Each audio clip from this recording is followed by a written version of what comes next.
ഇപ്പോഴത്തെ സാഹചര്യത്തിൽ വ്യോമപാതകളെല്ലാം തുറന്നിട്ടുണ്ടെങ്കിൽ പോലും ഫ്ലൈറ്റുകളുടെ സർവീസ് സാധാരണ നിലയിലെത്താൻ ഈ ഒരു ദിവസം മുഴുവൻ കഴിഞ്ഞാലും ഒരുപക്ഷെ സാധ്യമാകില്ല. ഇപ്പോൾ നേരത്തെ സംസാരിക്കുമ്പോൾ ശ്രീ ഗോപിനാഥ് മുതുകാട് പറഞ്ഞത് അദ്ദേഹം ഇന്നലെ വൈകുന്നേരം പോകേണ്ട സമയം, ആ സമയം ഇന്ന് വൈകുന്നേരത്ത് അതേ സമയത്ത് പോകേണ്ട വിമാനമാണ് ഇപ്പോൾ ചാർട്ട് ചെയ്തിരിക്കുന്നത്.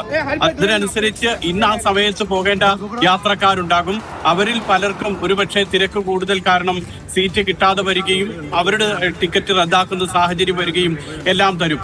എല്ലാ സാഹചര്യങ്ങളും ഉണ്ടാകും. അപ്പോൾ ഈ ഒരു വിമാനയാത്രാ രംഗത്ത് ഈ പ്രതിസന്ധി ഏതായാലും ദിവസങ്ങൾ നീണ്ടു നിൽക്കും. ഇപ്പോൾ UAE സംബന്ധിച്ചിടത്തോളം UAEയിൽ നിന്നുമുള്ള അറിയിപ്പ് 2 വിമാനത്താവളങ്ങളും ദുബായിലെ 2 വിമാനത്താവളങ്ങളും, ദുബായ് അന്താരാഷ്ട്ര വിമാനത്താവളവും അതോടൊപ്പം തന്നെ ജബൽ അലിയിലെ അൽ മക്തൂം അന്താരാഷ്ട്ര വിമാനത്താവളവും, അത് രണ്ടും സാധാരണ നിലയിൽ പ്രവർത്തിക്കുന്നുണ്ട്. ഷാർജ വിമാനത്താവളം സാധാരണ നിലയിൽ പ്രവർത്തിക്കുന്നു. ഫുജൈറ വിമാനത്താവളവും റാസൽ ഖൈമ വിമാനത്താവളത്തിലും അബുദാബി വിമാനത്താവളത്തിലും തടസ്സങ്ങളൊന്നുമില്ല എന്ന് അധികൃതർ അറിയിക്കുന്നുണ്ട്. ബഹ്റൈനിലും കുവൈറ്റിലും 2 രാജ്യങ്ങളിലും എയർ സ്പേസ് തുറന്നിട്ടുണ്ട്. അതേസമയം സാധാരണ രീതിയിലുള്ള സർവീസ് പൂർണ്ണ തോതിൽ പുനരാരംഭിക്കാൻ കഴിഞ്ഞിട്ടില്ല. ഖത്തർ ഇതുപോലെ തന്നെയാണ്. ഖത്തർ ഇന്ന് പുലർച്ചെ 2:45 വ്യോമപാത തുറന്നു. അങ്ങനെയാണെങ്കിൽ പോലും ദോഹ അടക്കമുള്ള സ്ഥലങ്ങളിൽ നിന്നുള്ള സർവീസുകൾ സാധാരണ നിലയിലാക്കാൻ ഇതുവരെ കഴിഞ്ഞിട്ടില്ല. നിരവധി വിമാനങ്ങൾ ഇപ്പോഴും അവിടെ നിന്നും റദ്ദാക്കിയിട്ടുണ്ട്. ഒമാൻ, സൗദി അറേബ്യ ഈ 2 രാജ്യങ്ങളും ഇന്നലെ വ്യോമപാത അടച്ചിരുന്നില്ല.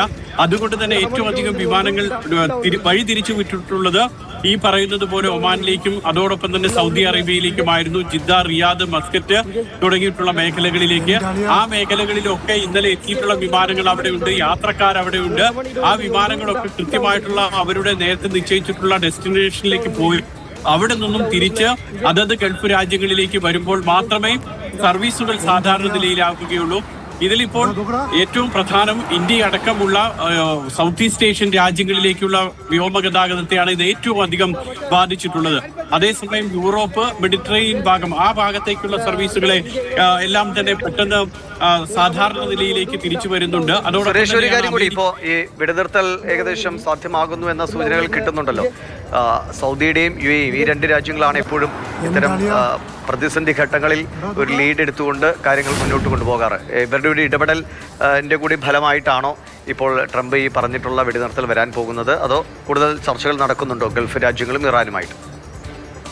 ഇപ്പോഴത്തെ സാഹചര്യത്തിൽ നമുക്ക് മനസ്സിലാക്കാൻ കഴിയുന്നത് ട്രംപിന്റെ ആ പ്രഖ്യാപനം വന്നതിന് ശേഷം വ്യക്തമായത്,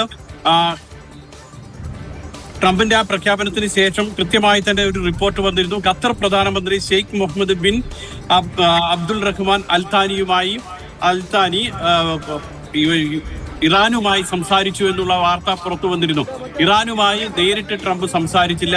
പകരം ഖത്തർ വഴി ഒരു മധ്യസ്ഥ ചർച്ചയാണ് നടത്തിയത്. ഖത്തർ പ്രധാനമന്ത്രി ഇറാനുമായി ആശയവിനിമയം നടത്തുകയും ഡൊണാൾഡ് ട്രംപ് നേരിട്ട് ഇസ്രായേലുമായി ആശയവിനിമയം നടത്തുകയും ഈ 2 ആശയവിനിമയം സുരേഷ് ദുബായിൽ നിന്നുള്ള വിവരങ്ങൾ നൽകിയത്.